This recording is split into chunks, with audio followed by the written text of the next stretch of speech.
घर का ब्रह्म स्थान परिवार का एक उपयोगी मिलन स्थान है जो परिवार को एक डोरी से बांध कर रखता है। यदि ब्रह्म स्थान की चारों सीमा रेखाओं की अपेक्षा उसका केंद्रीय भाग नीचा होगा या केंद्रीय भाग पर कोई वजनदार वस्तु रखी होगी तो इसको बहुत ही अशुभ या अनिष्टकारी माना जाएगा। इससे आपकी आंतरिक शक्ति में कमी आ सकती है। जिस घर के मध्य भाग यानी ब्रह्म स्थान में कुआं, गड्ढा या फिर यहाँ पर कोई टैंक होता है तो वहाँ रहने वाले लोगों की प्रगति रुक जाती है। अनेक प्रकार के दुखों और कष्टों का सामना करना पड़ सकता है।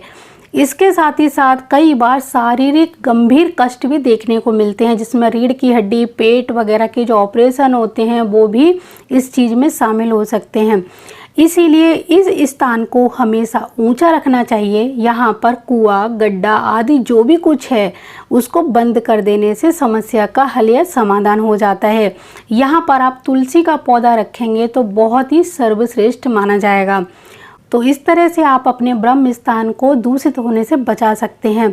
मैंने कई घरों में ब्रह्म स्थान में बिल्कुल बीचों बीच स्थान पर सीढ़ियां बनी हुई देखी हैं, जिनके कारण उस परिवार की रीढ़ की हड्डी पर बहुत ही गहरी चोट आई और उन परिवार के एक सदस्य का जो पुत्र था यानी बेटा था, उस बेटे को बहुत ही कष्टकारी समय झेलना पड़ा।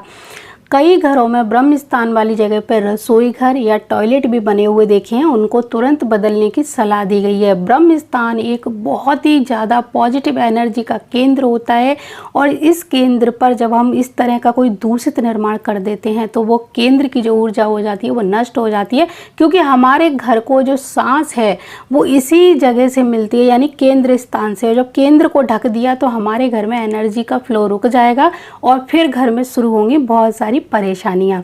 जाते जाते एक जरूरी बात, अपने घर में कभी भी भूमि पूजन, वास्तु शांति यज्ञ, गृह प्रवेश आदि सामान्यतः शनिवार और मंगलवार को नहीं करना चाहिए। तो मुझे पूरी उम्मीद है ये जानकारी आपको अच्छी लगी होगी और अगर जानकारी अच्छी लगे तो दूसरों तक इस जानकारी को जरूर पहुंचाइए। तो फिर मिलती हूँ किसी नई जानकारी के साथ। तब तक के लिए जय माता दी, जय गुरुदेव और जय सिया राम।